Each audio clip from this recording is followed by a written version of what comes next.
ሰብአዊ መብትም የለውም፣ ዲሞክራሲያዊ መብትም የለውም። በተፈጥሮ ያገኘውን የሰብአዊ መብት ሁሉ የሚገፍ መኖር እንግዲህ የሰው ልጅ የመኖር መብት ተፈጥሯዊ መብት ነው። መኖር የሚቻለው አስመራ ውስጥ ወይም ኤርትራ ውስጥ ኢሳያስ አፈወርቂ ሲፈቅድ ብቻ። Assab was a free port. Massawa was a free port to Ethiopia. This was declared early 1991.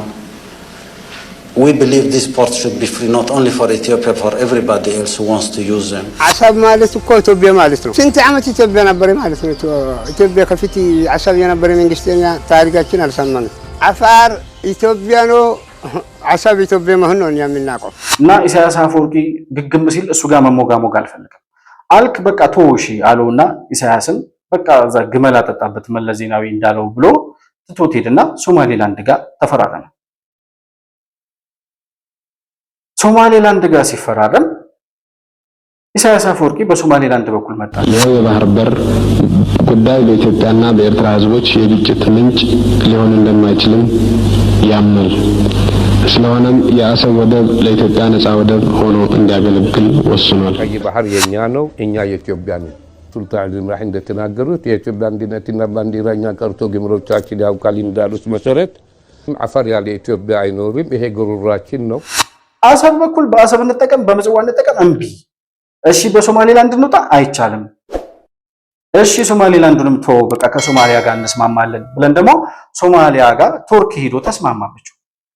አሁንም ቱርክ ሄዶ ሲስማማ ኖ በሶማሊያ በኩል ማጥጣ الآن أنت وياها أخوة وحلفاء وما شاء الله ونحن نأيد هذا لكن في يوم ما سيأتي واحد حبشي يقول لا بلدي مش ممكن تبقى مغلق. አገሬ በፍጹም ተቆልፎባት አትኖርም 1,000,000% እርግጠኛ ነኝ ኢትዮጵያ ተቆልፎባት አትኖርም የሚለው መሪ ይመጣል ብሎ የተናገረለት ሙአመር ጋዳፊ አብይ አህመድ አሊ የሚባለው መሪ ተከስቶ ቁጫል።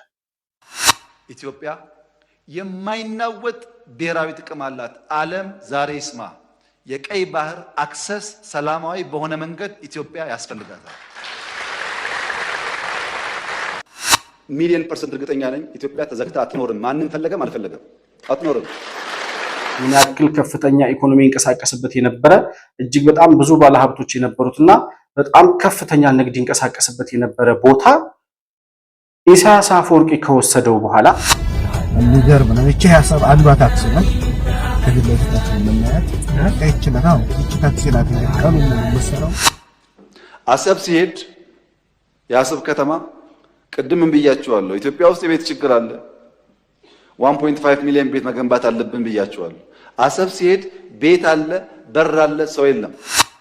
የአሰብ ወደብ ላይ ግብጽ መታ ተሰፍራለች ሲባል እንግዲህ ግብጽ መታ የአሰብን ወደብ ልታለማ ነው ሲባል ጉሮሯችን ላይ የሆነ ነገር አምጥተው ወይም ጉሮሯችንን ለማነቅ እየተደረገ ያለ ሙከራ እንደሆነ ነው የሚገባን። አሰብ የሚባለው ወደብ ራሱ ሲሰራ ዲዛይንድ ሲሆን the way it has to only serve Ethiopia ወይም ደግሞ አፋርን ጀምሮ ወደዚህ ያለውን አገር ወይም ደግሞ አቅጣጫ ብቻ ሰርቭ እንዲያደርግ ተብሎ ስለተሰራ አሁን ሌላ ጥያቄ ሊመጣ ነው።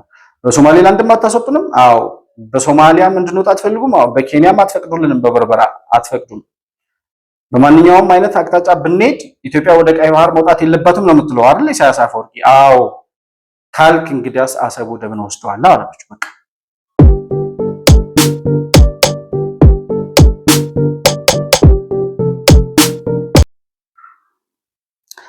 ሰላም ለእናንተ ይሁን። የተከበራችሁ የመሆን መልቲሚዲያ ቤተሰቦች እንደምን አላችሁ? ብሩክ የሾርቅ አሰፋ ነኝ ከመሆን መልቲሚዲያ። የዛሬውን ዕለታዊ ፕሮግራማችንን ይዘን ቀርበናል። በዛሬ ፕሮግራማችን ወደ አስመራ ወይም ወደ ኤርትራ እንሻገራለን። የኤርትራ መንግስት በኢትዮጵያ ላይ ለመጋረጥ እየሞከረ ያለውን ተግዳሮት ጽምዶ በሚሉት ከህወሓትና ከሱዳን ጋር እንዲሁም ደግሞ ግብፅን ጨምሮ በኢትዮጵያ ላይ በተለይም የኢትዮጵያን የባህር በር አጀንዳ ለማስቀየርና ያንን ለማደናቀፍ የኤርትራ መንግስት እየሄደበት ያለውን ርቀት የምንቃኝ ነው የሚሆነው። በቅርቡ እንግዲህ ኢሳያስ አፈወርቂ ወደ ግብፅ ተጉዞ የኤርትራና የግብፅ መንግስት የተስማሙትን ስምምነት ይፋ አድርገዋል። ያ ስምምነት ምንድነው? በኢትዮጵያ ላይ ምን የሚፈጥረው አደጋ አለ? ቢተገበር ማለት ነው። ለነገሩስ የሚተገበር ስምምነት ነው ወይ ግብፅና ኤርትራ የተስማሙት? ለመሆኑ ኢሳያስ አፈወርቂ የሚፈልገው ነገር ምንድነው የሚለውን ጉዳይ በትኩረት የምንቃኝ ይሆናል። ከዚሁ ጋር ተያይዞ በኤርትራ ጉዳይ ላይ የተለያዩ የሰብአዊ መብት ጥሰቶችን ለዓለም አቀፉ የተባበሩት መንግስታት ድርጅት ይፋ የሚያደርገው በኤርትራውያን የተቋቋመ የሁማኒታሪያን ካውንስል በተባበሩት መንግስታት ድርጅት ተገኝቶ ይፋ ያደረገውን የኤርትራ መንግስት በዜጎቹ ላይ እየፈጸመ ያለውን ሰብአዊ መብት ጥሰት ተመልክቶ ያቀረበውን ሪፖርትም ከዚሁ ጋር አያይዘን የምንመለከት ይሆናል። የኤርትራ መንግስት በተለይም ከኢትዮጵያ የባህር በር ጥያቄ ጋር ተያይዞ የሚያደርጋቸውን እንቅፋት የማስቀመጥ አካሄዶች አስመልክቶ ያላችሁን የግል አስተያየት በኮመንት መስጫው ላይ ልታስቀምጡልኝ ትችላላችሁ። መሆን መልቲሚዲያን ላይክ፣ ሰብስክራይብ እና ሼር ማድረጋችሁን ሳትረሱ በሱፐር ቻት እና በሱፐር ስቲከር እንዲሁም የቻናላችን አባል ወይም ሜምበር ቤተሰብ በመሆን ድጋፍ ልታደርጉልን እንደምትችሉ እያስታወስኩኝ ከፕሮግራማችን ጋር አብራችሁ እንድትቆዩ በአክብሮት እጋብዛለሁ።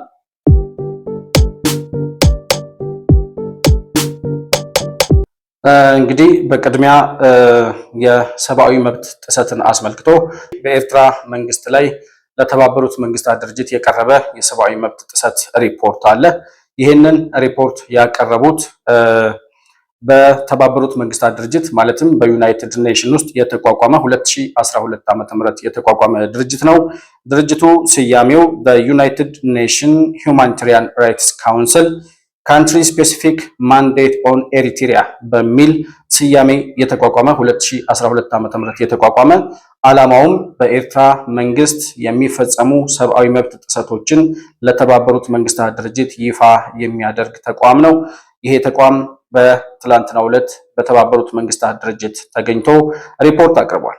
እንግዲህ የሻዕቢያ መንግስት በተለይም ደግሞ በራሱ ዜጎች ላይ የኤርትራ መንግስት በራሱ ዜጎች ላይ የሚፈጽመው ሰብአዊ መብት ረገጣ እጅግ በጣም እየከፋ ደረጃ ላይ መድረሱንና ዓለም አቀፉ ማህበረሰብ በሻዕቢያ መንግስት ላይ አስፈላጊውን የማስተካከያ እንዲሁም ደግሞ የእርምት እርምጃ እንዲወስድ የሚጠይቅ ሪፖርት አቅርቧል።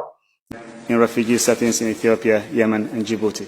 Following independence, large numbers of Eritrean refugees in Sudan, majority of whom were Muslims, have remained in displacement. Many continue to reside in refugee camps decades later with limited pathways for return. Taken together, these cases demonstrate not isolated incidents but a persistent and evolving pattern over more than 3 decades. This pattern includes arbitrary detention, enforced disappearance, institutional closure, confiscation of religious and communal property. ይሄ ሪፖርት እንግዲህ አዲስ ነገር አይደለም። የኤርትራ መንግስት በዜጎቹ ላይ የተለያዩ ሰብአዊ መብት ጥሰቶችን ሲፈጽም የሚኖር መንግስት ስለመሆኑ አገሩን እየለቀቁ የሚወጡት ወጣቶችን ብቻ መመልከት በቂ ነው።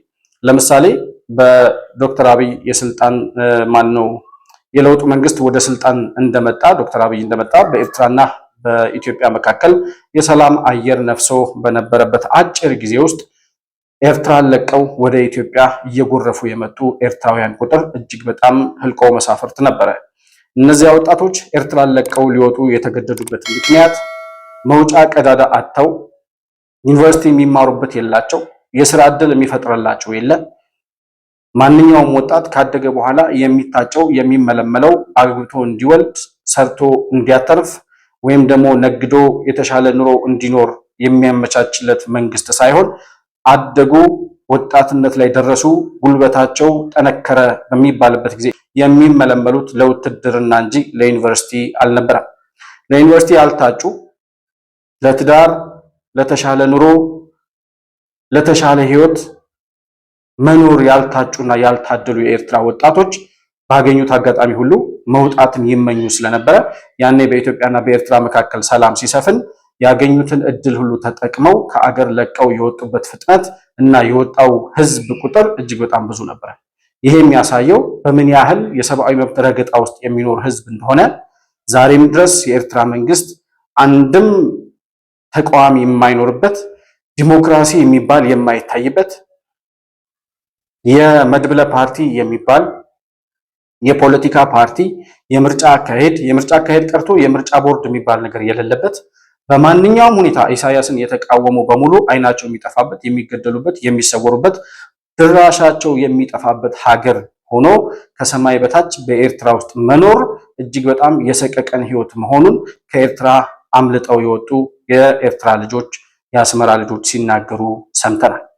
ይሄ ሪፖርት በዩናይትድ ኔሽን በተደጋጋሚ ጊዜ ሪፖርት ሲቀርብለት ነበር፣ በዚህ ድርጅት አማካኝነት ማለት ነው። ሪፖርቱን የሚያቀርቡትም ትውልደ ኤርትራውያን ናቸው። እንግዲህ በኤርትራ ውስጥ እየተፈጸመ ያለው ሰብአዊ መብት ጥሰት እጅግ በጣም የከፋ ደረጃ ላይ መድረሱን በማንኛውም አይነት ሁኔታ ሰው መናገር የማይችልበት፣ መተንፈስ የማይችልበት፣ መስራት የማይችልበት፣ መቃወም ቀርቶ ኢሳያስ አፈወርቂን በኔጌቲቭ ደረጃ ስሙን ያነሳ የሻዕቢያ መንግስት በተወሰነ ደረጃ የተቃወመ ያንገራገረ በማንኛውም አይነት ሁኔታ እርምጃ የሚወሰድበትና ኢሳያስ አፈወርቂ የሚፈልገውንና የሚፈቅደው ብቻ የሚፈጸምበት ያንን ላለማድረግ ህዝቡ ከተቃወመ ወጣቱ ተቃውሞ ካሰማ እንዳልኩት ወደ ተለያዩ ማጎሪያ እስር ቤቶች በተራራ ስር ውስጥ በተቆፈሩ የማጎሪያ እስር ቤቶች ወስዶ ይከታቸዋል። ግማሾቹን የደረሱበት እስከማይታወቅ ድረስ ያጠፋቸዋል። አካል ጉዳተኛ የሆኑ አይናቸው የጠፋ የራሱ የኢሳያስ አፈወርቂ ባለስልጣናት እጅግ በጣም ብዙ እንደሆኑ የራሳቸው ባለስልጣኖች በአጋጣሚ አምልጠው የወጡ የኤርትራ ልጆች ሲናገሩ ሰምተናል። አሁንም በተለይም ይሄ ሪፖርት ያቀረበው እንግዲህ በጣም ተቀንጭቦ የቀረበ ሪፖርት ነው። ነገር ግን በዋናነት በተለይም ብሎ የሚጠቅሰው በተለይም በኤርትራ ውስጥ በሚኖሩ ኤርትራውያን ሙስሊሞች ላይ የኤርትራ መንግስት የሚፈጽመው ግፍና በደል እጅግ በጣም ገደብ ማለፉንና መኖር የማይችሉበት ደረጃ መድረሳቸውን እያረጋገጡ ሪፖርቱን ያቀረቡበት ሁኔታ ነው ያለው። በማንኛውም አይነት ሁኔታ ኢሳያስ አፈወርቂ ሙስሊም ስለሆኑ ክርስቲያን ስለሆኑ ወይም ፕሮቴስታንት ስለሆኑ በሃይማኖት ደረጃ ለይቶ አይደለም ሰዎችን የሚያጠቃው እኛ እስከሚገባን ድረስ በተለየ ደረጃ ሙስሊሞች የሃይማኖታዊ መብታቸውን እንዳያከብሩ ከልክሎ ሊሆን ይችላል እንጂ የሃይማኖት መብትን ከመከልከል ባለፈ የትኛውም ኤርትራዊ በኤርትራ ምድር ውስጥ መብት የለውም፣ ሰብአዊ መብትም የለውም፣ ዲሞክራሲያዊ መብትም የለውም። በተፈጥሮ ያገኘውን የሰብአዊ መብት ሁሉ የሚገፍ መኖር እንግዲህ የሰው ልጅ የመኖር መብት ተፈጥሯዊ መብት ነው። መኖር የሚቻለው አስመራ ውስጥ ወይም ኤርትራ ውስጥ ኢሳያስ አፈወርቂ ሲፈቅድ ብቻ። በዚህ ደረጃ በሰቀቀን ውስጥ የሚኖር የኤርትራ ህዝብ እስካሁን ድረስ ኢሳያስ አፈወርቂን ለመቃወም ተደራጅቶ የሚንቀሳቀስ አካል አለመታየቱ በጣም የሚያሳዝን ነው። የሰው ልጅ በዚህ ደረጃ ለ35 36 ዓመት ኢሳያስ አፈወርቂ ስልጣን ከያዘ በዚህ ደረጃ አፍኖ ረግጦ እየገዛ ነገር ግን በተደራጀ መልኩ የሚንቀሳቀሱ አካላት ምናልባት ባለፈው ኢትዮጵያ ውስጥ መጥተው ከተሰበሰቡት የኢሳያስ አፈወርቂ ተቃዋሚዎች የተባሉ አካላት በስተቀር በተገቢው ደረጃ በዚህ ደረጃ በመብት ረገጣ ውስጥ በባርነት ውስጥ እንደሚኖር ህዝብ ምንም አይነት ለነጻነት የሚደረግ እንቅስቃሴ አለመታየቱ ኢሳያስ አፈወርቂ አንደኛ በምን አይነት የደህንነት መዋቅር ውስጥ ህዝቡን አፍኖና ረግጦ እየገዛው እንዳለ ያሳያል።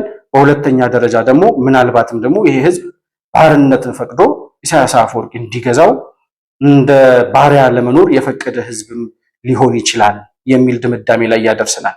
ምክንያቱም የፈለገ አፈና ቢኖር የፈለገ መብት ረገጣ ቢኖር ለነጻነቱ መንቀሳቀስ አለበት ብዬ ማምነው እኔ እንደግለሰብ መብቱ የተረገጠበት ሰው በጣም ብዙ የመብት ረገጣና የመብት ጥሰት ያለበት ህዝብ እጅግ በጣም ከባድ የሆነ መራር ትግል ማድረግ አለበት ብዬ አስባለሁ።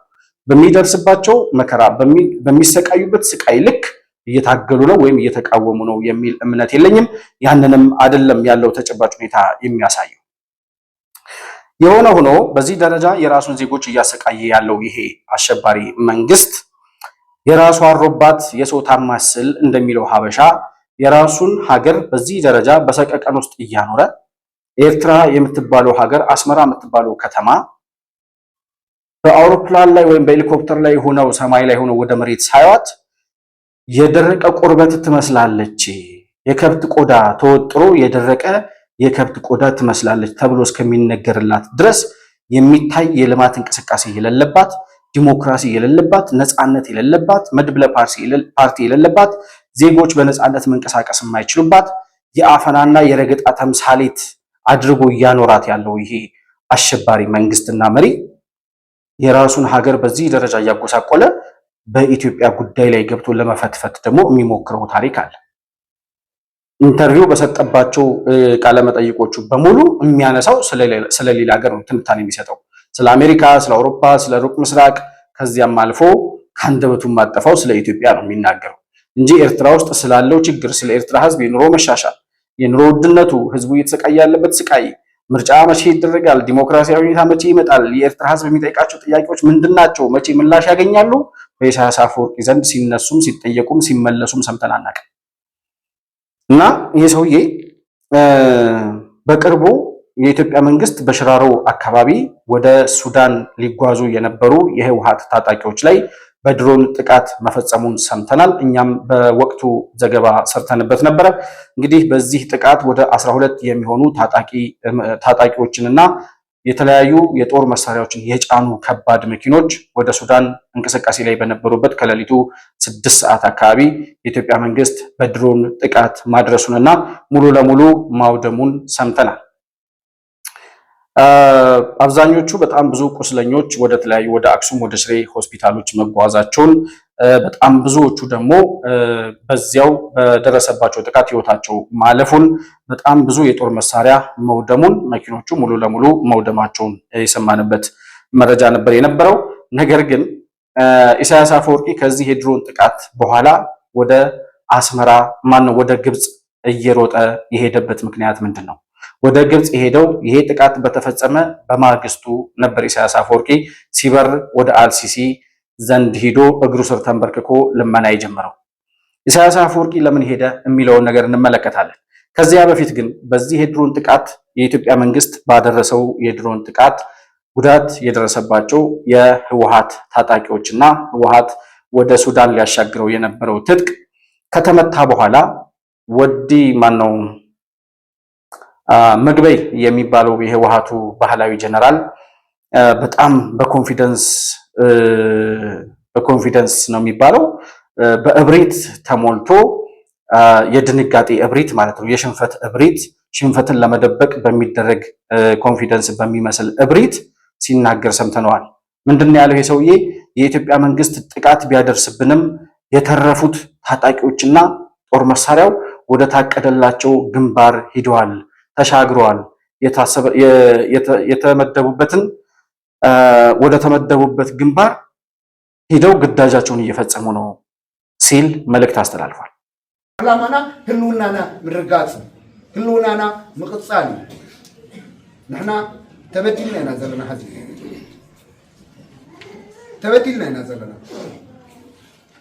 ተበዲልና ኢና ዘለና እታ ንኣማይት ዓመት ንዝሓለፈ ኣማይት ዓመት ወለድና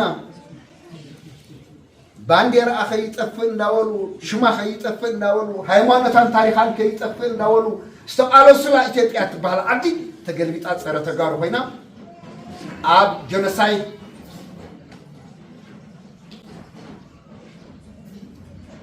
ዕላማ እትያ ዝሓለፈ 6 ዓመት ተሳቅየና ሓንቲ ነገር ክብለኩም ዝደሊ በዚ ሕጂ ዝኽፈል ዘሎ መስዋእቲ ዝንብርከክ ህዝቢ የለ፣ ዝንብርከክ ምምሕዳር የለ፣ ዝንብርከክ ናይ ሰራዊት ኣመራርሓ የለ፣ ዝንብርከክ ናይ 13 ኣባል የለ። ምክንያቱ መን ኮይና ተጋሩና ናይ ምንብርካክ ታሪክ ዘለና ህዝቢ ኣይኮናን። ሕዝቡ ናይ ምንብርካክ ሕጂ ብሶሻል ሚድያ ናፍቲ ዝበሃል ዘሎ ንደፉ ንጎድኒ ንደፉ ስርሖም እዮም ዝሰርሑ ዘሎ እቶም ገለገለ እምናትና ደገፍቲ ዝበሃል ማሕበራዊ ሚድያ እውን እዮም ዘባዕባዕ ዘጉልበቱ ጉዳይ።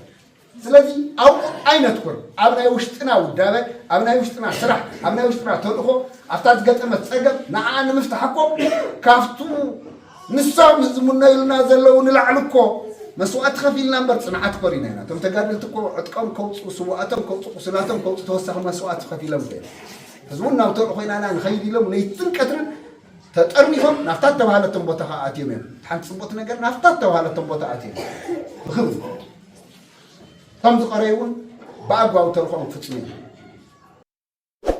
እንግዲህ ምግበይ በጣም ከሃዲ የሆነ ሰው ነው። በትግራይ ህዝብ ልጆች ደም የሚነግድ እሱ ዱባይና አሜሪካ ቤት እየገዛ ነጋዴ ነኝ፣ ክረምት ቤተሰቦቼን ይዤ አሜሪካ ነበር የምቆየው፣ ዱባይ ቤት አለኝ፣ አዲስ አበባ ቤት አለኝ፣ ሌላም ቦታ ቤት አለኝ እያለ በኮንፊደንስ ሲናገር ሰምተነዋል። ይህን ሰውዬ ቅድሚ መኸተ ጽቡቅ ቢዝነስ ነይሩኒ፣ ናይ ትራንስፖርት ካምፓኒ ነይሩኒ፣ ናይ ትራንዚት ካምፓኒ ነይሩኒ፣ ናይ አግሪካልቸር ካምፓኒ ነይሩኒ፣ ናይ ኢምፖርት ኤክስፖርት ካምፓኒ ነይሩኒ፣ ናብ ኢንዱስትሪ ከኣትውን ምድላዋት ነይሩኒ፣ ማጽቦ ቢዝነስ ነይሩ ታይ ምንም ዘጠራጥር ከሆነ ጽቦ ቢዝነስ ነይሩ ካፍት ጀመር ኩሉ 8 9 ዓመት ሲ ክረምቲ ምስ ሰበይተይ ምስ ደቀይ ወይ አሜሪካ ዝኸርም ወይ ዱባይ ዝኸርም ወይ አፍካሊ ዓዲ ዝኸርም ዝፍለጥ ኮይ ጽቦ ዝኾነ ህይወት ይነይሩ ገዛውቱን ለነ አዲስ አበባ ጽቦ ዝካረ ኣብ ትግራይ መቀለውን አለን ኣብ ዱባይውን ወገዛለን ጽቦ ገዛ ቢሮውን ይር ነው የትግራይ ልጆች ግን የትግራይ ወጣቶችን እነሱ ከኢትዮጵያ መንግስት ጋር በለኮሱት ጦርነት ያለቁት ከ600 ሺህ በላይ የትግራይ ወጣቶች አልበቃ ብለው አሁን በቅርቡ በነበረው ከለውጡ መንግስት ጋር በነበረው ጦርነት ማለት ነው ከዛ ፊት በ17 ዓመቱ ትግል እነሱን ለስልጣን ለማብቃት ያለቀውን የትግራይ ወጣት ሳንቆጥር ማለት ነው በአሁኑ በቅርቡ ጦርነት ብቻ 2013 ለኩሰውት በነበረው ጦርነት ከ600 ሺህ በላይ ወጣቶች እንዲያልቁ ያደረገው አንዱ የጦር መሪ ይሄ ነበር የሰሜን ዕዝ ላይ ጥቃት እንዲፈጸም መመሪያ ከሰጡትና ያን ጥቃት ከፈጸሙት ጀነራሎች መካከል አንዱ ይሄ ሰውዬ ነው አሁን ያ ጥቃት አልበቃው ብሎ በትግራይ ልጆች ደም በለኮሰው ጦርነት ምንም ለውጥ ሳያመጣ አሁን ወደ መቃብሩ እየሄደ ያለ ቡድን ያኔ ያለቁት ያኔ አካል ጉዳተኛ የሆኑት የትግራይ ልጆች እንዳይበቁ ጭራሽ በማይመለከታቸው ጦርነት ውስጥ ወደ ሱዳን እየተላኩ በ$50 $200 የሱዳን መንግስት ይከፍላቸዋል ለህወሓት ታጣቂዎች ከ$200 75%ን ህወሓትና ሻዕቢያ ይቆርጡባቸዋል የሚደርሳቸው $50 ነው ለታጣቂዎቹ እንግዲህ ወደ ሱዳን ሊልኳቸው የነበሩ ታጣቂዎች ላይ ነው የኢትዮጵያ መንግስት በድሮን ጥቃት የፈጸመው የተረፉት ወደ ተለእኳቸው ወደ ግዳጃቸው ሄደው ግዳጃቸውን እየፈጸሙ ነው የሚለው አከራይተናቸዋል ለሱዳን መንግስት አከራይተናቸው በትግራይ ልጆች ደም እኛ ገንዘብ እየሰበሰብን ነው ያከራየናቸው ወታደሮቻችን ወደ ሱዳን ሄደው ለአልቡርሃን መንግስት እየተዋጉ ነው ይያል የትግራይ ልጆችን እያከራየ ገንዘብ እየሰበሰበ መሆኑን በትግራይ ልጆች ደም እነሱ ዶላር እየተቀበሉ መሆኑን የጦር መሳሪያ እየለወጡባቸው መሆኑን ታጣቂ ይሰጧቸዋል የጦር መሳሪያ ይቀበላሉ እና ምግቤ የህወሓት ታጣቂዎች ለሱዳን ለአልቡርሃን ተሰልፈው ይዋጋሉ በማያገባቸውና በማይመለከታቸው ጦርነት ውስጥ ገብተው ይሰዋሉ እነ ምግቤ እነ ደብረ ጽዮን ግን ልጆቹን በሰጡበት ባዋጉበትና ለጦርነት በማገዱበት ምትክ እነሱ የጦር መሳሪያና ዶላር ይቀበላል ይሄንን ነው በኮንፊደንስ እየነገረን ያለው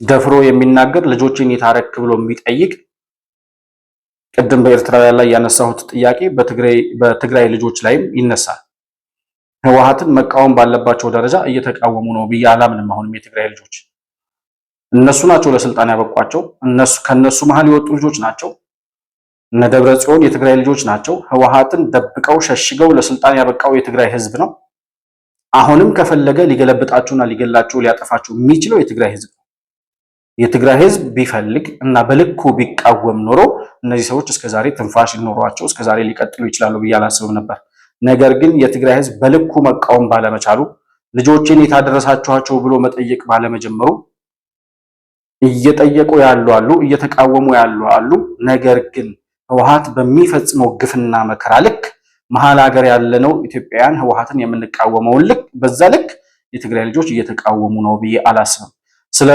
ለዛም ነው ህወሓት የሚገባውን ያህል ተቃውሞና ንፍገት ከትግራይ ህዝብ ስላላገኘ ዛሬም በኮንፊደንስ ይናገራል ልጆቻችሁን እያከራየሁ ዶላር እየሰበሰብኩባቸው ነው የተረፉት ከድሮን ጥቃት የተረፉት የትግራይ ልጆች ወደ ሱዳን ጦርነት ልከናቸዋል በዛ ደሞ ሄዶ በእሳት እየተቀቀሉ ነው እኛ ዶላር እየተቀበልን ነው በእነሱ ደም እያለ እየተናገረ ነው ይሄንን ልብ ያለው ልብ ይበል መጠየቅ ያለበት አካል ይጠይቅ እነዚህ ሰዎች በቃችሁ የሚባሉበት ጊዜ አሁን ነው ታጣቂዎቹ በማይመለከታቸው እሳት ውስጥ እየገቡ የሚማገዱበትን ነገር አቁመው ወደ ሰላማዊ አማራጩ ቢመጡ መልካም ነው እየመጡ ያሉ ወደ ሰላማዊ ወደ ዲዲአር ትግበራ ወይም ደግሞ ወደ የትግራይ ሰላም ሰራዊት ወደ ተባለው ነፃ መሬት ላይ ወዳለው የትግራይ ቲዲኤፍ ታጣቂ ወደ ነበሩት እየተቀላቀሉ ያሉ አሁንም ከነምግቤ እያመለጡ እየመጡ ያሉ ታጣቂዎች እንዳሉ ሰምተናል ይሄ ሊበረታታ ይገባል የህወሓት ጦርነት በማንኛውም ከኢትዮጵያ መንግስት ጋር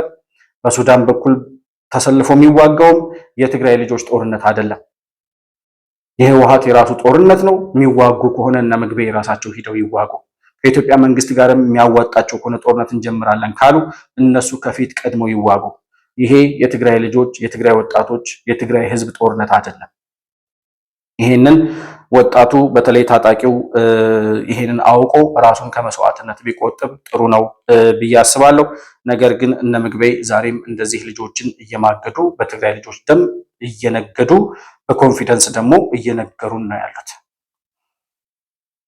እንግዲህ ወደ ኢሳያስ አፈወርቂ ስንመለስ ኢሳያስ አፈወርቂ ከዚህ የድሮን ጥቃት በህወሓት ታጣቂዎች ላይ እና በትጥቁ ላይ ህወሓት ሊያሻግረው በነበረው ወደ ሱዳን ሊያሻግረው በነበረው ትጥቅ ላይ የኢትዮጵያ መንግስት ጥቃት ከፈጸመ በኋላ ኢሳያስ አፈወርቂ ወደ ግብጽ እየበረረ የሄደበት ምክንያት ምንድን ነው? ወደ ግብጽ የሄደበት ምክንያት ኢሳያስ አፈወርቂ ከግብጽ መንግስት ጋር ስምምነት ለመፈጸም ነው። የፈጸመው ስምምነት ደግሞ ዘርፈ ብዙ ስምምነቶችን ተፈራርመናል ነው የሚለው የወጣው ሪፖርት። እንግዲህ በወታደራዊ ድጋፍ የተለያዩ መሰረተ ልማቶችን ለመገንባት በኢኮኖሚም በወታደራዊ ዘርፍም ትብብር ለማድረግ ስምምነት ላይ ደርሰዋል። ኢሳያስ አፈወርቂ ክላሽ እና ሰባራ ጠመንጃ ከግብጽ ተሰጥቶት ይዞ መምጣቱንም ሰምተናል። እንግዲህ ዋናው እኛ ልናተኩርበት የምንፈልገው ነገር ግን ኢሳያስ አፈወርቂ ከግብጽ ጋር ከተስማማቸው ስምምነቶች ውስጥ ዋናው ሊታይ የሚገባው ግብጽ በአሰብ ወደብ ላይ የወደብ ልማት ስራ እንድትሰራ የሚያስችላትን ስምምነት ተፈራርሞ መጥቷል። እንግዲህ አሰብ ላይ ግብጽ ገብታ የምታለማው ልማቱን ወደቡን ብቻ ሳይሆን የአሰብን ወደብ ብቻ ሳይሆን የምታለማው በዚያው ደግሞ ተያይዞ ግብጽ በኤርትራ የባህር ግዛት ላይ ወይም ደግሞ የባህር ክልል ውስጥ የግብጽ የባህር ኃይል እንዲንቀሳቀስ ኤርትራ በምትኩ ተፈቅዳለች ይላል ስምምነቱ። ግብጽ በአሰብ ወደብ ላይ ልማት ታለማለች፣ ወደቡን ታለማለች። በምትኩ ደግሞ የኤርትራ መንግስት የባህር ክልሉን ለግብጽ ክፍት ያደርግና የግብጽ የባህር ኃይል በኤርትራ የባህር ክልል ውስጥ ይንቀሳቀሳል ማለት ነው። አሰብ ድረስ ይመጣል የግብጽ የባህር ኃይል ማለት ነው። ይሄ ምን ማለት ነው የሚለውን ጉዳይ ነው በደንብ ማየት የሚያስፈልገው። ግብጽ በኤርትራ የባህር ክልል ውስጥ መታ ልማት ልታለማ ነው፣ የአሰብን ወደብ ልታለማ ነው። ከዛ ሲቀጥል በኤርትራ የባህር ክልል ውስጥ የመንቀሳቀስ መብት የኤርትራ መንግስት ይሰጣታል የሚለውን ነገር ስንሰማ የኤርትራ መንግስት እያደረገ ያለው ነገር በኢትዮጵያውያንና በኢትዮጵያ ጉሮሮ ላይ የሆነ ነገር አምጥቼ አቆማለሁ፣ ጉሮሯችሁ ላይ ግብጽን አምጥቼ አቆማታለሁ፣ የምታስገቡት የምታስወጡት ነገር የለም፣ እናንተ አንገታችሁ ላይ ቆሜ በእናንተ ህልውና ላይ እየቀለድኩኝ ከጠላቶቻችሁ ጋር ተባብሬ እየሰራው ኢትዮጵያ እንዳታድግ፣ ኢትዮጵያ እንዳትለማ፣ ኢትዮጵያ ወደ ቀይ ባህር ብቅ እንዳትል የምችለውን ሁሉ አደርጋለሁ እያለ ነው። ይሄ እንግዲህ በኢትዮጵያ ህልውና ላይ የተጋረጠ አደጋ ብለን ልናነሳው እንችላለን። ሊተገበር ይችላል አይችልም የሚለውን መጨረሻ ላይ እናየዋለን። ነገር ግን ኢሳያስ አፈወርቂ አሁንም እየሄደበት ያለው ርቀት በማንኛውም አይነት መንገድ ሄዶ ኢትዮጵያ ከፍ እንዳትል፣ ቀና እንዳትል፣ ወደ ቀይ ባህር በተለይ ድርሽ እንዳትል በሚችለው አቅም ሁሉ ከግብጽ ጋር፣ ከሶማሊያ ጋር፣ ከጅቡቲ ጋር፣ ከሳውዲ አረቢያ ጋር እየተመሳጠረና እየተስማማ ኢትዮጵያ ወደዛ ብቅ ማትልበትን ወደ ቀይ ባህር አለመውጣት ብቻ ሳይሆን እዚሁ ባለንበት ደግሞ በውስጥ ታጣቂዎችን ባንዳዎችን በመግዛት በማስታጠቅ የውስጥ ሰላማችንን በመረበሽ ከዛ ሲቀጥል በኢኮኖሚ እድገት ኢትዮጵያ እንዳታድግ የባህር በር በመከልከል በዚህ ሁሉ አሻጥርና ሸፍጥ ውስጥ የሚሰራው ከጠላት ጋር ተባብሮ ነው። ከኢትዮጵያ ታሪካዊ ጠላቶች ጋር ከሚላቸው እንዲሁም የኢትዮጵያ መንግስት ይቃወማሉ ከሚላቸው እንደ ህወሓት እና ሁለቱ ሸኔዎች አይነት በውስጥ እያስተባበረና እያስታጠቀ በውስጥ ሰላማችንን መንሳት ወደ ውጪ ደግሞ ሰፋ አድርገን እንዳናስብና በሚገባን ልክ እንዳንገዝፍና እንዳንሰፋ የሚችለውን ሁሉ እያደረገ ያለ አሸባሪ ሰው ወይም መንግስት ሆኗል። ኢሳያስ አፈወርቂ እንደ ግለሰብ፣ ሻዕቢያ እንደ መንግስት ማለት ነው። የአሰብ ወደብ ላይ ግብጽ መታ ተሰፍራለች ሲባል እንግዲህ ግብጽ መታ የአሰብን ወደብ ልታለማ ነው ሲባል ጉሮሯችን ላይ የሆነ ነገር አምጥተው ወይም ጉሮሯችንን ለማነቅ እየተደረገ ያለ ሙከራ እንደሆነ ነው የሚገባን። አሰብ ግን እንዴት ነው ሄደው? መጀመሪያ አሰብ ሲሄድ የማን ነበር የሚለውን ጥያቄ እናነሳለን። ለምንስ ሄደ? እንዴት ነበር የአሰብ ወደብ ወደ ኤርትራ ሲሄድ የሄደው እንዴት ነበር የሚለውን ጉዳይ እንደው በተወሰነ ደረጃ ለመመልከት ያክል አንድ የአሰብ ነዋሪ ስለ አሰብ የሚናገሩት ነገር አለ። አሰብ እንዴት ነው ከኢትዮጵያውያን የተወሰደው ብሎ ይጠይቃቸዋል አንድ ልጅ። የሚመልሱትን ልጋብዛችሁ። አሰብ ማለት እኮ ኢትዮጵያ ማለት ነው። ስንት ዓመት ኢትዮጵያ ነበር ማለት ነው። ኢትዮጵያ ከፊት አሰብ የነበረ መንግስተኛ ታሪካችን አልሰማንም። አፋር ኢትዮጵያ ነው፣ አሰብ ኢትዮጵያ መሆን ነው የምናውቀው። የኛ አባታችን ደማ ቀይ ባህር የኛ ነው፣ እኛ የኢትዮጵያ ነው። ሱልጣን ኢብራሂም እንደተናገሩት የኢትዮጵያ አንድነትና ባንዲራኛ ቀርቶ ግምሮቻችን ያውቃል እንዳሉት መሰረት አፋር ያለ ኢትዮጵያ አይኖርም። ይሄ ጉሮሯችን ነው። እኛ አይሰለችንም፣ የኛ መንግስትም አይሰለችም። ዲፕሎማሲ ትግል እያደረግን ነው ያለ ነው። በዲፕሎማሲ መሰረት መፈለግ አለብን። ለዑ አሰብ አላስኒ ዒዳር ወርባክሱግኔ አከገኒ አሰብ ወርባክሱግኔ ሕይወታችን ከግመሎቻችን ኮቴ ጋር የተቆራኘ ነበር። ቀኑን በአሰብ የንግድ ግብይት አሳልፈን አመሻሹን ወደ ኢላዳር እንመለስ ነበር። በመካከላችን ያለው ዝምድና ከንግድም በላይ የደም ትስስር ነው። ዛሬ ግን ያ ጥሩ ቀን ተለይቶን ታላቁ እዚህ ታናሹ ደግሞ እዛው ማዶ ቀርቷል። ይሄ ሰው እንግዲህ አሰብ ይኖሩ የነበሩ ሰው ናቸው። አሁን ምናልባት አፋር ክልል ወይ ባቲ ምናምን የሚኖሩ ሰው ናቸው። እዛ አካባቢ የተደረገ ቀረጻ ነው ይሄ ቀረጻ እና እንዳንናገር ኢትዮጵያውያን በሙሉ እንዳይናገሩ አፋቸው ተለጉሞ ነው የአሰብ ወደብ እና አሰብ ከተማ ወደ ኤርትራ የተወሰደው። በዚህ ደረጃ ግፍ የፈጸመ አሸባሪ ቡድን በዚህ ደረጃ የራሳቸውን ወኪሎች 4 ኪሎ አምጥተው አስቀምጠው ሳይገባቸው የወሰዱትን የአሰብን ወደብ ኢትዮጵያውያን በነበሩበት ጊዜ አሰብ ላይ አሰብ ምን ያክል የደመቀ ምን ያክል ከፍተኛ ኢኮኖሚ ይንቀሳቀስበት የነበረ እጅግ በጣም ብዙ ባለሀብቶች የነበሩትና በጣም ከፍተኛ ንግድ ይንቀሳቀስበት የነበረ ቦታ ኢሳያስ አፈወርቂ ከወሰደው በኋላ ወደ ኤርትራ ከሄደ በኋላ አሰብ ምን መስሏል የሚለውን ነገር ደግሞ ልጋብዛችሁ። የሚገርም ነው። እቺ አሰብ አንዷ ታክሲ ናት። ከግለሰቦች ምናያት እቺ ነው እቺ ታክሲ ናት። ቀኑ የሚሰራው ባጃጅም የለም ሳይክል ነው ያለው። ከተማው ውስጥ ትራንስፖርት ሳይክል እና የኛ መኪና ብቻ ነች። እቺ ወደ ምትለው አረፈው ነው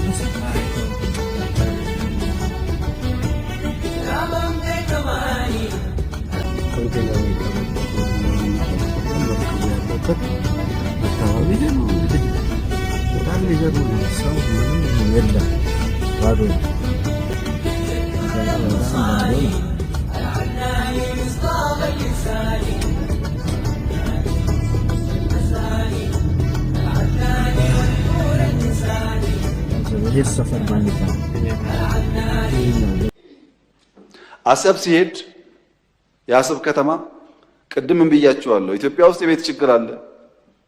1.5 ሚሊዮን ቤት መገንባት አለብን ብያችኋለሁ። አሰብ ሲሄድ ቤት አለ፣ በር አለ፣ ሰው የለም። ይሄ እውነተኛ ታሪክ ነው። ይሄንን ከተማ መልሰን ህይወት እንስጠው፣ ስራ ነው ህይወት የሚያመጣለት የሚል በየጊዜው ተነጋግረናል። ሁሉም ኢንቮይ የሚሄደው ተወያይቶበታል። በኤርትራ በኩል በግልጽ ባላወቅነው መንገድ ለዚያ ጉዳይ ምላሽ ለመስጠት ብዙ ዝግጁ አልነበሩም። እሱ ቀርቶ የከፈትናቸው ወደቦች፣ ድንበሮች በሰሜን የከፈትናቸው ወዲያው ተዘጉ። ታስታውሱ ከሆነ የተዘጉት እኮ አሁን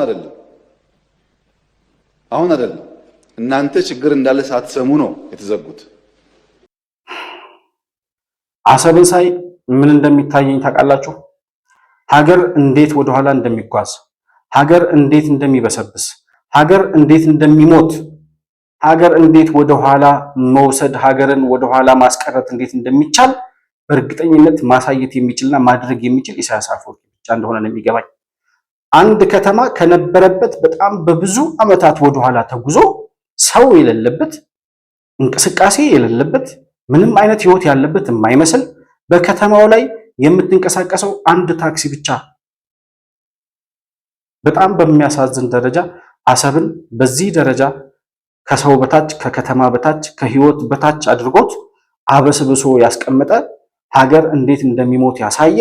በዚህ ደረጃ ሀገርን ወደ ኋላ ማስጓዝ ይቻላል ወይ?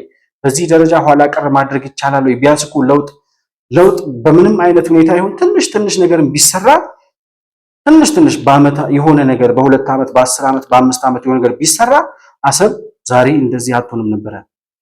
ነገር ግን እንኳን መስራት አይደለም ያለውን ማህበረሰብ አፈናቅለው ኢኮኖሚውን ዜሮ አድርጎ ኢትዮጵያ በነበረችበት ጊዜ የኢትዮጵያ አካል በነበረበት ጊዜ አሰብ በምን ያክል ደረጃ ኢኮኖሚ እንቀሳቀስበት የነበረ ያን የመሰለ የወደብ ከተማ በዚህ ደረጃ በረሃ አድርጎት ምድረ በዳ አድርጎት ሰውም የሌለበት የኢኮኖሚ እንቅስቃሴ የሌለበት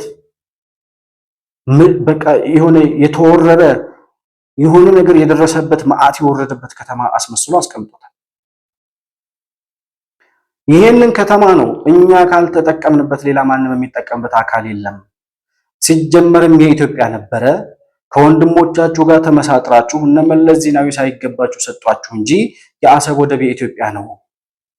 ይህንን የዘረፋችሁትን ንብረት መልሱ ሲባሉ ነው ለማይጠቀሙበት ወደብ አበስብሰው ላስቀመጡት ወደብ ኢሳያስ አፈወርቂ አሻፈረኝ ብሎ ዛሬም ድረስ ኢትዮጵያ ስትሞት እንጂ ኢትዮጵያ ስትዳከም እንጂ ኢትዮጵያ ስታንሰራራ ማየት አልፈልግም፣ ኢትዮጵያ ሲያልፍላት ኢትዮጵያውያን ሲያድጉና ሲበለጽጉ ማየት አልፈልግም የሚለው የኢሳያስ አፈወርቂ መንግስት በዚህ ደረጃ ከጠላቶቻችን ጋር እየተባበረ የማይጠቀምበትንና ምድረ በዳ ያደረገውን ከተማ እንኳን እንዳንጠቀምና ወደ ባለቤቱ እንዳይመለስ የሚችለውን ሁሉ እንቅፋት እያስቀመጠብን ያለው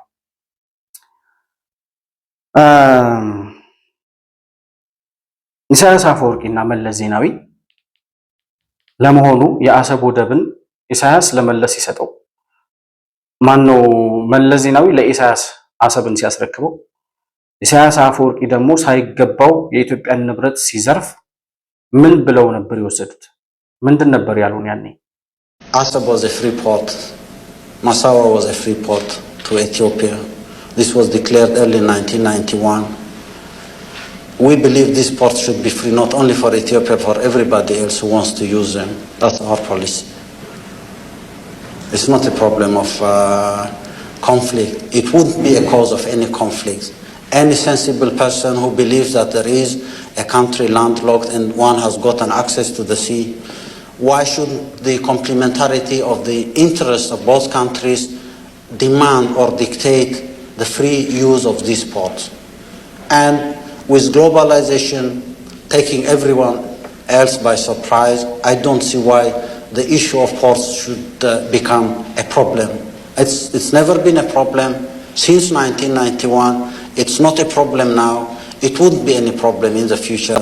It was the Ethiopian government which boycotted our ports and shifted to Djibouti. We said it's their choice. They boycotted our airports and cut any ties between the two countries. It was not our choice, but it was dictated upon us and we had to accept it. They closed the borders earlier, 1997, with the assumption that trade liberalization between the two countries is not to the benefit of Ethiopia. Despite the fact that we disagreed, we accepted this conditionality. When they were putting police and militias across the border to control trade between the two countries, we were against the idea of controlling trade between the two countries. If a time comes when we have to open these borders and liberalize trade between the two countries, open the ports, airports. የኤርትራን ጊዜያዊ መንግስት የአሰብ ወደብ ለኢትዮጵያ ኢኮኖሚያዊ ደህንነትና እድገት ያለውን ከፍተኛ አስተዋጽኦ ይገነዘባል። ይኸው የባህር በር ጉዳይ በኢትዮጵያና በኤርትራ ህዝቦች የግጭት ምንጭ ሊሆን እንደማይችልም ያምናል። ስለሆነም የአሰብ ወደብ ለኢትዮጵያ ነጻ ወደብ ሆኖ እንዲያገለግል ወስኗል። ይኸው የባህር በር ጉዳይ በኢትዮጵያና በኤርትራ ህዝቦች የግጭት ምንጭ ሊሆን እንደማይችልም ያምናል። ስለሆነም የአሰብ ወደብ ለኢትዮጵያ ነጻ ወደብ ሆኖ እንዲያገለግል ወስኗል። ኢሳያስ አፈወርቂና መለስ የሚሉትን ሰማችኋቸው። ኢሳያስ አሰብ is a free port for Ethiopia and for everybody who want to use it ይላል። መለስ ዜናዊ በአማርኛ ሲተረጉምልን የአሰብ ወደብ ለኢትዮጵያ ነጻ የንግድ ቀጠና ሆኖ እንዲያገለግል የኤርትራ መንግስት ተስማምቷል ይላል። ይህ እንግዲህ በማስረጃ የተቀመጠ የሽግግር መንግስት ባሉት እነሱ የኤርትራ መንግስት ኤርትራን ሲገነጥሉና አሰብን ለኤርትራ ሲሰጡ አንደኛ የሽግግር መንግስት ነበረ። የሽግግር መንግስት በኢትዮጵያ ጉዳይ ላይ የመወሰን ስልጣን የለውም። ይሄ የሽግግር መንግስት ነው ማሸጋገር እንጂ የኢትዮጵያ ህልውና ላይ የኢትዮጵያ ህዝብ ጥቅም ላይ የኢትዮጵያ ህዝብ ያልተወያየበትን ማንኛውንም ውሳኔ ሊወስን አይችልም ብለው እነ ፕሮፌሰር መስፍን እነ ፕሮፌሰር አስራት እየተከራከሩ ይህ ጉባኤ የሽግግር መንግስቱን ለመመስረት የተዋቀረ ብቻ መሆኑንና በኢትዮጵያ ሕዝብ ስም ምንም ጉዳይ ሊወስን ሊያግድ ወይም ሊሰርዝ አይችልም። ያንን ክርክር ግን ኢሳያስና መለስ ዜናዊ አንሰማም ብለው ያኔ ጉልበተኞች ስለነበሩ ያኔ እብሪተኞች ስለነበሩ የኢትዮጵያን ሀብት የኢትዮጵያን ብሔራዊ ሀብት የኢትዮጵያን የህልውና ሀብት የሆነ ጉዳይ እንደ ተራ ነገር አሳልፎ ለሻዕቢያ የሰጠው መለስ ዜናዊ በዚህ ደረጃ ነበር።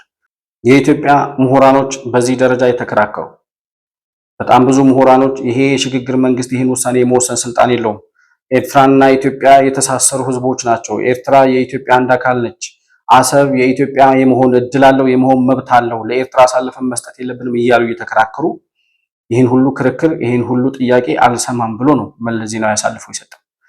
የኢሳያስ አፈወርቂ መንግስት አሰብን ከወሰደ በኋላ መለስ ዜናዊ ደግሞ ከሰጠው በኋላ የማይገባውን ሀብት የኢትዮጵያን ሀብት አሳልፎ ከሰጠው በኋላ ምን አሉን?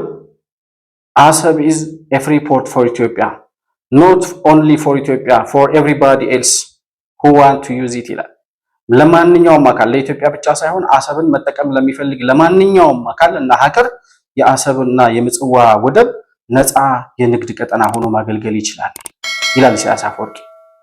መለስ ዜናዊም እንደሰማችሁት የአሰብ ወደብ የኢትዮጵያ ነፃ የንግድ ቀጠና ሆኖ እንዲያገለግል የኤርትራ መንግስት ወስኗል ወይም ተስማምቷል ይላል። ነፃ ማለት ምን ማለት ነው? ነፃ ከሆነ ለምንድነው ከዚያ በኋላ ወደ ጅቡቲ ሄድ ነው? ለምንድነው አሰብን አትጠቀሙም ብሎ የዘጋው ኢሳያስ አፈወርቂ? ነፃ ማለት ምን ማለት ነው? ነፃ ከሆነ የኢትዮጵያ ነው ማለት ነው። ነፃ ከሆነ ኢትዮጵያ ናት የምትጠቀምበት ማለት ነው። ኢትዮጵያ ካልተጠቀመችበት ደግሞ ሌላ ማንም አካል ሊጠቀምበት አይችልም ይህንን ወደብ። ይህንን የሚናገሩት ደግሞ ጀነራል ተሾመ ገመቹ አሰብ እንዴት እንደተሰራ ለምን እንደተሰራ የተሰራበት ዓላማ ራሱ ምን እንደሆነ ኢትዮጵያ ካልተጠቀመችበት ሌላ ማንም አካል ሊጠቀምበት እንደማይችል በሚገርም ቋንቋ ይገልጹታል እሳቸው። አሰብ የሚባለው ወደብ ራሱ ሲሰራ ዲዛይንድ ሲሆን the way it has to only serve Ethiopia ወይም ደግሞ አፋርን ጀምሮ ወደዚህ ያለውን አገር ወይም ደግሞ አቅጣጫ ብቻ ሰርቭ እንዲያደርግ ተብሎ ስለተሰራ በዛ በኩል ግመልም አይደርስበትም። አንዳንዶች አሁን የግመል ውሃ መጠጫ ይባላል እንጂ በጀርባው በኩል አሰብ ወደብ በጀርባው በኩል ግመልም አያገኘው። ምንም ሊሆን አይችልም። እንዲሁ መበስበስ ካልሆነ በስተቀር ምንም ሊሆን አይችልም። ይሄንንም ያዙ። ይሄ ራሱ በዓለም አቀፍ አንድ መከራከሪያችን ነው። ጀርባውን ገልብጦ ነው ያለው። በዛ በኩል ምንም ሊሆን አይችልም። ሲሰራ ራሱ ከአፋር ጀምሮ ወደዚህ ያለው ህዝብ እንዲጠቀም ጀምሮ የተሰራ ነው። አሁን እኛ ባንጠቀም እንዲሁ ይበሰብሳል እንጂ ምቀኛ የምንለውም ለዚህ ነው። እንዲሁ ይበሰብሳል እንጂ ምንም ሊሆን አይችልም። ስለዚህ አንዱ መከራከሪያችን ይሄ ነው የምለው። እንግዲህ ይሄንን ወደብ ነው ኢትዮጵያውያን በራሳችን ሀብት ያለማነውን የነዳጅ ማጣሪያ ሪፋይነሪ የተገነባበትን ወደቡን የገነባንበትን ያን ሁሉ ወጪ ያን ሁሉ ካፒታል ያፈሰስንበትን የአሰብን ወደብ ከነ ነዳጅ ማጣሪያው ከ300 ምናምን በላይ የነበሩ ኢንዱስትሪዎችና ፋብሪካዎች በሙሉ ወደ ኢሳያስ አፈወርቂ ሲሻገሩ መለስ ዜናዊ እነዚህ ይገባኛል ብሎ እንኳን ጥያቄ አላቀረበም። እንዲህ አይነት ከሃዲ ባንዳ መሪ ነው አሁን መሪ ነበር ተብሎ በኢትዮጵያ እንዲጠቀስ ታሪክ ውስጥ የገባው። ሚሞሪ ማጥፋት ቢቻል ሚሞሪ መደምሰስ ቢቻል መለስ ዜናዊና ህወሓት ኢትዮጵያን የገዙበት ጊዜ ከዚህ እስከዚህ ነበር የሚለው ታሪክ ባይጻፍ እና ከትዝታችን ራሱ ፍቀን ብናጠፋው ደስተኛ ነበርኩኝ። ባናስታውሳቸው ህወሓት ኢትዮጵያን የገዛበትን ዘመን ባናስታውስ እና ነፃ ወደብ ነው ብለው ከወሰዱና ከተቀባበሉት በኋላ ኢትዮጵያን ላንድ ሎክድ አድርገው ካስቀመጧት በኋላ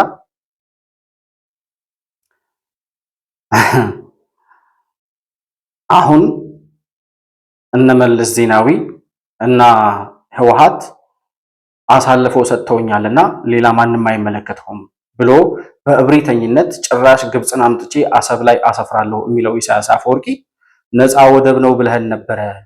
ነፃ ወደብ ከሆነ ለምንድን ነው የማንጠቀምበት ስንለው ነው። አሁን እንዳውም እኮ የተጠየቀው ጥያቄ ንብረታችን ነው መልስም አይደለም እኮ ነገር ግን በጋራ እንኳን እንጠቀም፣ ለጋራ ብልጽግና ለጋራ እድገት እንጠቀምበት።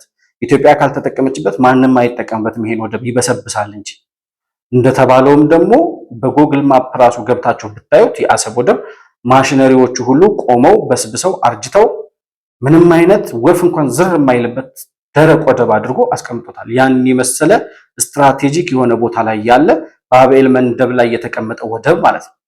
ባቤል መንደብ ማለት እኮ የኢራኑ ሆርሙዝ ሰርጥ ማለት ነው። ኢራን ሆርሙዝ ሰርጥን ይዛ ነው ከአሜሪካ ጋር የምትገዳደረው።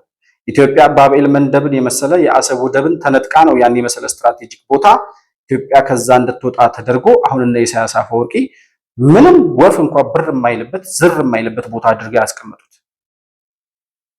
እና አንድ ትንቢታዊ ንግግር የተናገረ ሰው አለ።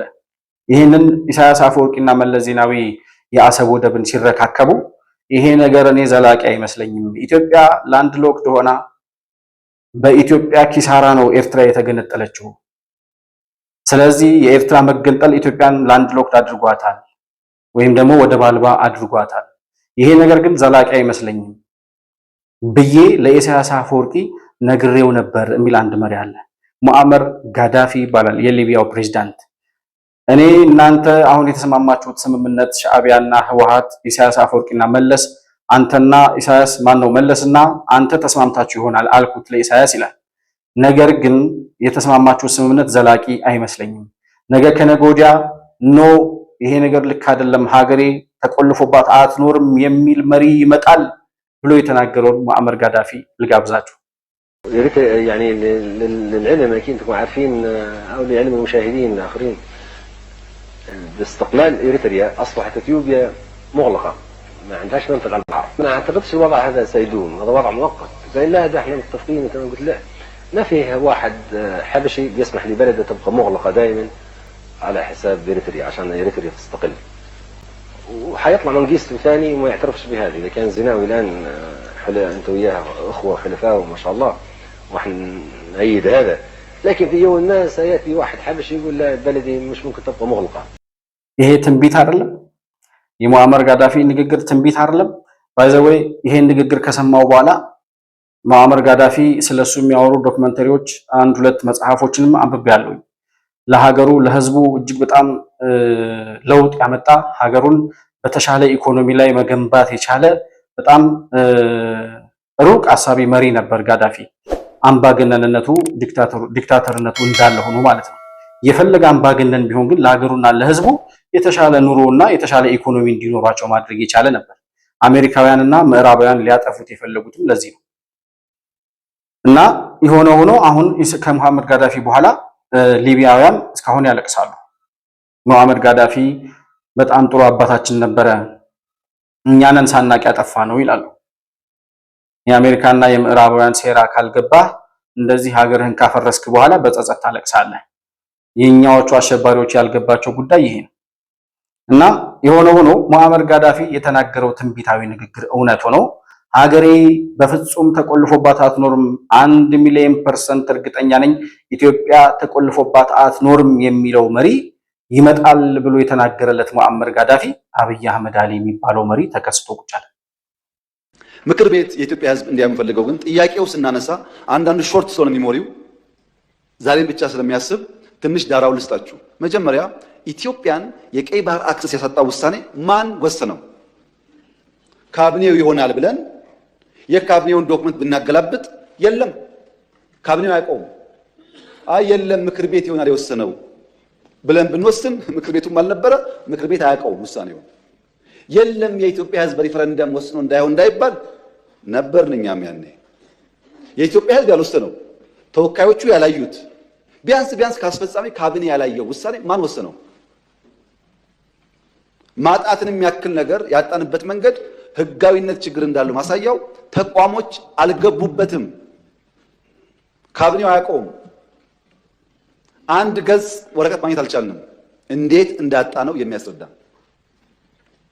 እና ህዝብ የማያውቀው ፓርላማ የማያውቀው ካቢኔ የማያውቀው የኢትዮጵያን የባህር አክሰስ ውሳኔ የሚያሳጣ ነገር የወሰነው ማን ነው የሚል ጥያቄ ማንሳት እንዴት ስህተት ሊሆን ይችላል? ካለ ይነገረን። ከሌለ ግን ይሄ ጉዳይ ይሄን አንስቶ እንደ መድፋት አይደለም፣ የህልውና ጉዳይ ነው። ማን ወሰነው? ይሄ ነው ጥያቄው። አራተኛ እናንተ የምታውቁት የዛሬ 6 ዓመት 5 ዓመት ባህር ኃይል አቋቁመናል እኮ እና እዚህ ውስጥ ነው አይኑ ባላቆም ነው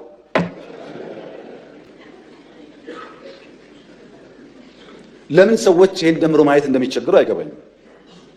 ኢትዮጵያ ቀይ ባህር እንደሚያስፈልጋት ከለውጡ በፊትም እናምን ነበር፣ እንናገር ነበር። ያኔ መደመጥ አንችልም። ከጀመርንበት ቀን አንስቶ ግን ንግግሩ አለ። ያ ንግግር ግን ሰላማዊ መሆን አለበት። አሁን አንዳንዶች ልክ ጸቡ እንደ ኦቨርናይት የመጣ ያስረሳዋል። እንደዛ አይደለም ታሪኩ፣ ስለማንናገረው ነው። ለብዙ ሀገራት በተናጠል ተናገር ያለው ምክር ቤት መስማት ከፈለገ ግን ለአሜሪካ፣ ለቻይና፣ ለራሻ፣ ለአውሮፓ፣ ለአፍሪካ አሁን በተከበረው ምክር ቤት መግለጽ የፈለገው ነገር የኢትዮጵያ የቀይ ባህር አክሰስ ጉዳይ አይቀሬ ስለሆነ ቅድሚያ የሚሰጠው ሰላምና ንግግር ስለሆነ እባካችሁን ሸምግሉንና መፍትሄ አምጡልን። ይሄው ጥያቄያችን እኛ አሁን ሸመግልላችኋለን ሰላም ያስፈልጋል እያሉ ማዘናጋት ከሆነ ግን ብዙ መሄድ አይመስለኝም ጉዳዩ አይመስለኝም። እና ሚሊዮን ፐርሰንት እርግጠኛ ነኝ ኢትዮጵያ ተዘግታ አትኖርም። ማንም ፈለገም አልፈለገም አትኖርም። እና አሁን ይሄ መሪ ሲመጣ ሀገሬ ተቆልፎባት አትኖርም የሚል መሪ ይመጣል። የትኛው ሀበሻ ነው ሀገሩ ላንድ ሎክድ ሆና ወደብ አልባ ሆና እንድትኖር የሚፈቅደው? ይሄ ዘላቂ አይደለም። በጣም የሚገርም ትንቢታዊ ንግግር ነው የተናገረው ሙአመር ጋዳፊ። ከስንት ዓመት በፊት ከ25 ዓመት በፊት የተናገረው ነው። እንግዲህ ገና ኢሳያስ አፈወርቂና መለስ ዜናዊ ተስማምተው አሰብን ሲወስዱ ማለት ነው። ያ ንግግር ግን ዛሬ በይፋ በገሃድ ተገልጦ ህወሓት የሰራውን ስህተት በህወሓት ዘመን በሀገር ደረጃ የተሰራውን ስህተት እናርማለን የሚል ጀግና መሪና አመራር መጥቷል። ዛሬ ይሄ መንግስት በፓርላማ ደረጃ ለመነጋገር በመንግስት ካቢኔ ደረጃ በማዕከላዊ ኮሚቴ ደረጃ በስራ አስፈጻሚ ደረጃ በኢህአዴግ ዘመን ለመነጋገር ዝግ የነበረውን የወደብ ጥያቄ መንግስታዊ ጥያቄ አድርጎ ይዞት መጣ። አሁን ኢሳያስ አፈወርቂ ይሄ ጥያቄ ሲነሳ ሙአመር ጋዳፊ የተናገረው ትንቢት እውነት ሆኖ የሀገሬን ሀብትና ንብረት አስመልሳለሁ፣ ሀገሬ ተቆልፎባት አትኖርም የሚል መሪ ሲመጣ ኢሳያስ አፈወርቂ የሚገባበት ጠፋው። ነገር ግን ኢትዮጵያ የጠየቀችው ምንድን ነበር የሚለውን ነገር ደግሞ እንመልከት። ኢትዮጵያ የጠየቀችው ጥያቄ በጣም ትንሽ አክሰስ ስጡን። እኔ አብቹ ራሱ ሲጠይቅ እዚህ ላይ በጣም ይገርመኛል። ትህትናው በቃ ለጦርነት በቃ ማን አለብኝ ባይነት የማይታይበት ኢትዮጵያዊ ስብዕናና ስነ ስርዓት የሚታይበት ጥያቄ ነው የሚጠይቀው። በፓርላማ ላይ ነው የሚናገረው። በጣም ትንሽ አክሰስ ስጡን። ወደ 5000 ኪሎ ሜትር ይጠጋል ከኤርትራ እስከ ሱዳን ነው እስከ ሶማሊያ ጠረፍ ያለው የባህር አክሰስ የባህር ጠረፉ ማለት ነው። ከዚህ ረጅም አክሰስ ውስጥ የተወሰነች ኪሎ ሜትር ስጡን፣ 50 ኪሎ ሜትር ማትሞላ ስጡን ብለን የጠየቅናቸው ይላል አበቹ ሲናገር። ኢትዮጵያ ሉዓላዊ ሀገር ናት። የባህር አክሰስ ካላገኘች ግን አገር መሆን አትችልም። በእነሱ ወገን ደግሞ መቀበል አለበት። እሱ አብሮ ለመኖር ያለው ነገር ሰጥቶ መቀበል ነው። ይሄ ባህር የመጣው በገንዘብ ነው። ይሄ ባህር የመጣው በላንድ ስዋፕ ነው። በምንድነው? ንግግር ያስፈልጋል። በንግግር መሆን አለበት። ይሄ ሲሆን የተከበረው ምክር ቤት መገንዘብ ያለበት ነገር በዚህ ብርጭቆ ውስጥ አንድ ውሃ ሞልቼ አንድ ጠጠር ብጥልበት ይታወቃል። ለምን? አነስተኛ ሳይዝ ያለው ብርጭቆና የያዘው ውሃ አነስተኛ። ጣና ሄጄ አንድ ጠጠር በወረወርበት ጣና ይታወቃል። የኛ ጎረቤቶች ማወቅ ያለባቸው ኩሬና ሐይቅን መለየት ያስፈልጋል። ኢትዮጵያ በትናንሽ ጠጠር አትታወቅም። በትናንሽ ጠጠር አትበተንም። ኢትዮጵያ ትልቅ ባህር ናት፣ ትልቅ ሀገር ናት። ይህን መገንዘብ ያስፈልጋል። ሲፈልጉ እንደሚያውቁ ማሰብ ጥሩ አይደለም። ኢትዮጵያ የሚያውቃትን ተከላክላ መልማት ትችላለች። ትልቅ ናታ። ሁከቱ የሚጎዳው ኩሬዎችን ነው፣ ሐይቆችን አይደለም። ይህን በደንብ ተገንዝቦ ሰብሰብ ማለት ያስፈልጋል። እኛ ከሶማሊያ ቀጥሎ ዘሰከንድ ቢገስት ሶማሌ ፖፑሌሽን ያላት ሀገር ናት ኢትዮጵያ። ወንድሞቻችን ናቸው። ከሶማሌ ጋር ምንም አጀንዳ የለንም። እኛ እንግዲህ በኋላ ኢትዮጵያን ኤክስትራክት እያደረጉ ኢትዮጵያን በእንትን ሰፈር እያባሉ መኖር አይቻልም። እኛ ቅጥረኞች አይደለንም። ለሆነ ግሩፕ ተቀጥረን በስሙኒ ተገዝተን የሆነ ግሩፕ አጀንዳ የምናራግብ ቅጥረኞች ሳንሆን አርበኞች ነን። ኢትዮጵያ መገንባት እንፈልጋለን። አሁን ከኤርትራ ጋር አንዳንድ ወሬ ይነሳል። እንፈልገው ሰላም ነው። እንኳን እኛ ልንረብሽና ልነካቸው ቀርቶ የሚነካቸውም ካለ አንቀመጥም። እነሱ ከተነኩ እኛ የለንም። ኢትዮጵያ የማይናወጥ ብሔራዊ ጥቅም አላት። ዓለም ዛሬ ይስማ። የቀይ ባህር አክሰስ ሰላማዊ በሆነ መንገድ ኢትዮጵያ ያስፈልጋታል። እናመርታለን፣ ሰው አለን፣ ጀግኖች ነን፣ ሰው አነካም። ከነኩን ግን ለማንም አንመለስም። ስጋት የለብንም። ይህንን ጥያቄ አልሰማም ብሎ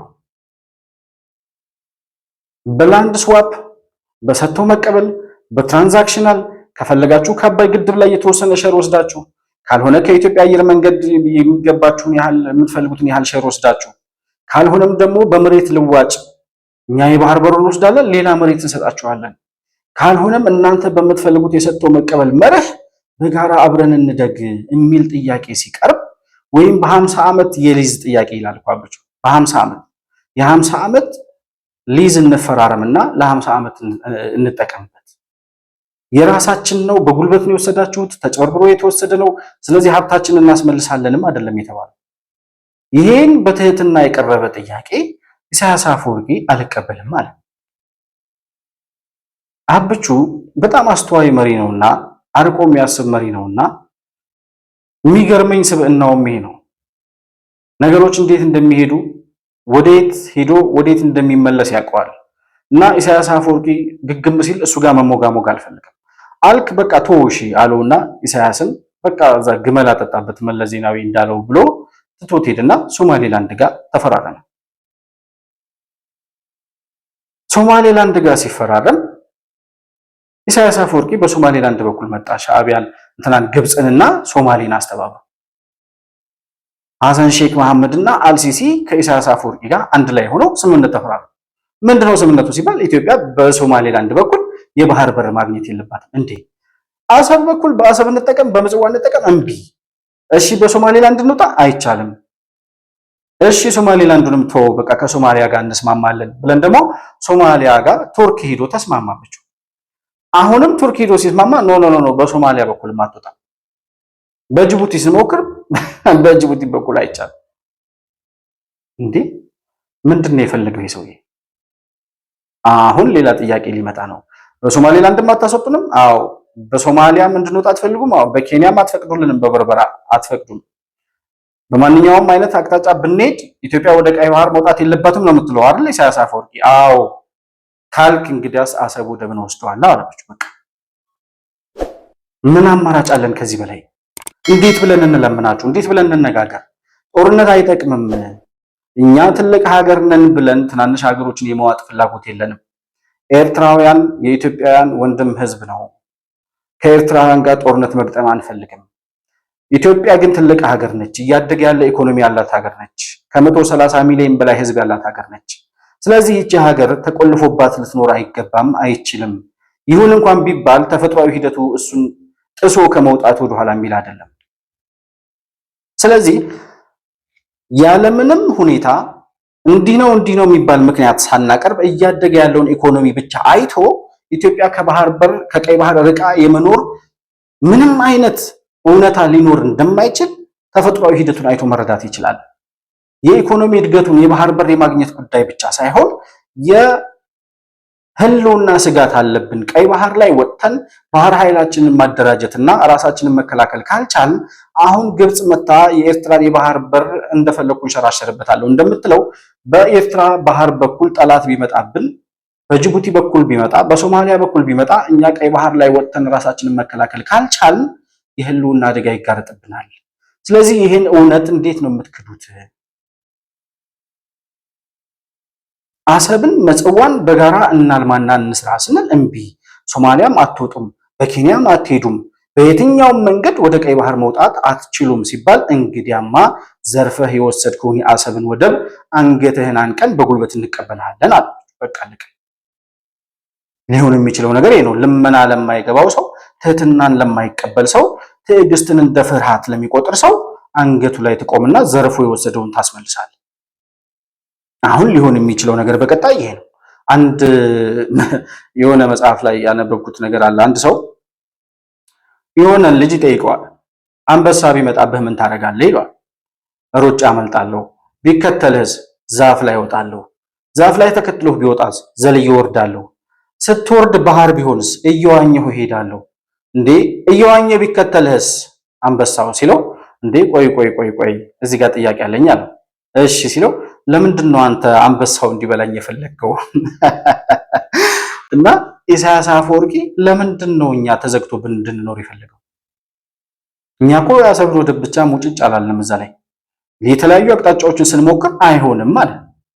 አይሆንም ካልክማ የዘረፍከውን ታመጣለህ ብለን ወደ አሰብ ስንዞር አሰብ ላይ ደግሞ ግብፅን አምጥቼ አቆማለሁ።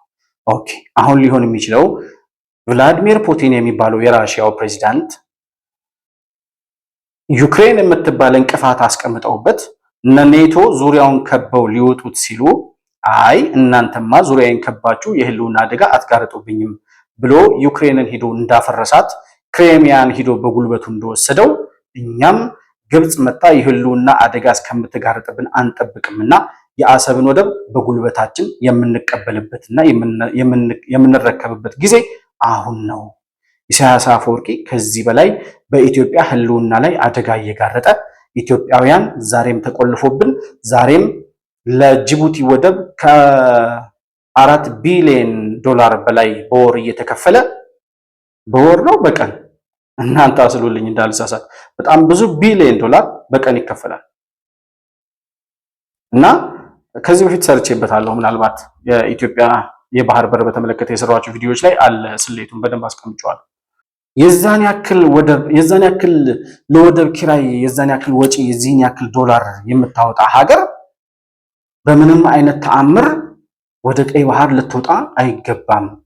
እንዲያውም አልፌ ጉሮሯቸው ላይ ግብፅን አምጥቻ አስቀምጣለሁ ሲል አይ አሁን የባህር በራችንን የምናስመልስበት ብቻ ሳይሆን ኢሳያስ አፈወርቂ የሚባል እንቅፋት ከኢትዮጵያ አካባቢ ከኢትዮጵያ የጉርብትና መንደር ከኤርትራ ስልጣን ላይ የሚገለበጥበት ጊዜ አሁን ነው።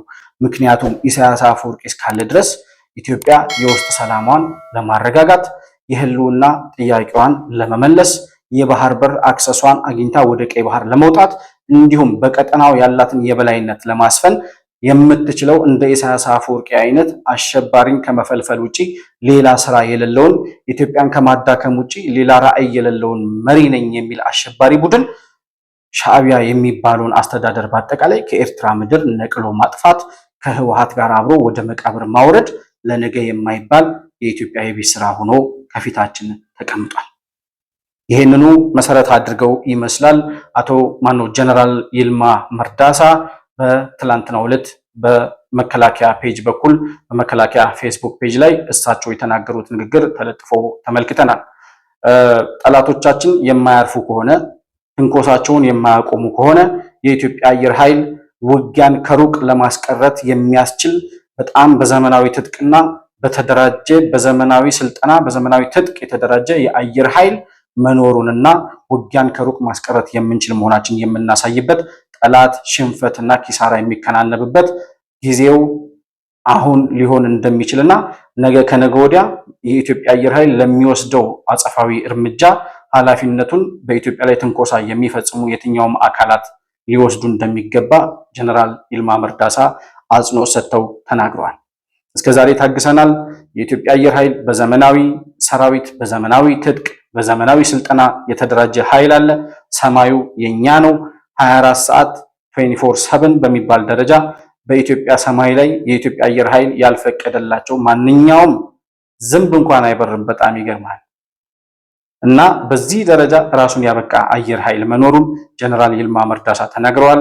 የኢትዮጵያ መከላከያ ሰራዊት በሰሜን ድንበር ላይ በተለያዩ ቦታዎች ላይ እየሰፈረ መሆኑንና ህወሓትም ሻዕቢያም ከኢትዮጵያ ታሪክ ላይ ተገንጥለው ተጠርገው የሚጠፉበት ጊዜ እጅግ በጣም እየቀረበ መሆኑን የባህር በር የማስመለስ ወደ ቀይ ባህር የመውጣት ብቻ ሳይሆን ግብፅ አሰብ ላይ መታ ታለማለች አታለማም የሚል ስጋት ሳይሆን ግብፅን አምጥቶ ጉሮሯችን ላይ አቆማለሁ የሚለውን አሸባሪ ቡድን ለአንዴና ለመጨረሻ ጊዜ ከምድረ ገጽ ጠርገን የምናጠፋበት ጊዜ እጅግ በጣም እየተቃረበ መሆኑን እውነታውን ስንመረምር የምናገኘው ሀቅ ሆኖ በፊታችን ላይ ተቀምጧል። ነገ ከነገ ወዲያ የኢትዮጵያ መንግስት ምን አይነት አጸፋዊ ምላሽ ይሰጣል? የኢሳያስ አፈወርቂ መንግስት ምን አይነት ዕጣ ፈንታ ይኖረዋል? ከዚያ በኋላ እስከ ኢሳያስ በኋላ የኤርትራ ዕጣ ፈንታ ምን ይሆናል የሚለው ጉዳይ በኤርትራ ህዝብና በኢትዮጵያ ህዝብ ስምምነት እንዲሁም የኢትዮጵያ መንግስት በኤርትራ አዲስ በሚያዋቅረው መንግስት ላይ ነፃነታቸውን ፈልገው በዛው ከቀጠሉ ማለት ነው። ካልሆነም ከኢትዮጵያ ጋር የመዋሃድ ምናልባት ፕሮባቢሊቲ ካለ በህዝቡ ውሳኔ የሚወሰን ይሆናል።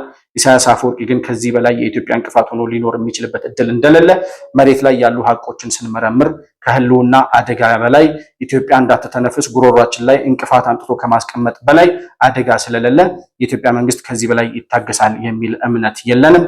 በቀጣይ ሊሆኑ የሚችሉ ክስተቶችን በቀጥታ ወደ እናንተ ይዘን የምንመጣ ነው የሚሆነው። ለዛሬ ግን የነበረኝን ፕሮግራም እዚሁ ላይ አጠናቅቃለሁ። በተወያየንበት ሐሳብ ላይ ያላችሁን የግል አስተያየት በኮመንት መስጫው ላይ ልታሰፍሩልኝ ትችላላችሁ። መሆን መልቲሚዲያን ላይክ፣ ሰብስክራይብ እና ሼር ማድረጋችሁን አትርሱ።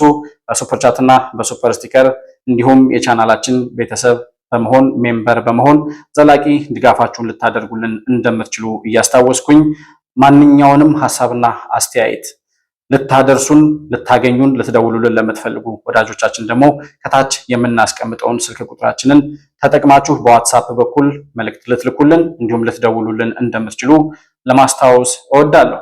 ከፕሮግራማችን ጋር አብራችሁ ስለነበራችሁ እጅግ በጣም አድርጌ አመሰግናለሁ። በሌላ ፕሮግራም በአዲስ መረጃ እስከምንገናኝ ድረስ ሰላም በያላችሁበት ለእናንተ ይሁን።